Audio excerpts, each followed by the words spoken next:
Vadu nga mana ka che leo tu ya linin che chon nga man na thei tapon nga tu ho nga lin ma go hat ma jin che chon nga man na thei tapon vadu ngam ka ti le lampi zo nai dan hio levin bona vadu kisu lampi zo se Salai sanam po na lampi zo sia he tui lo ngai ta na lo zo se dim salam pe a pa na ko na lo zo se dim ta lampi an ngen hong ki ko ta ko na lo zo se dim ta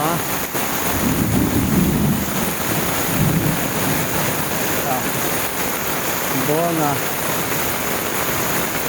relaxo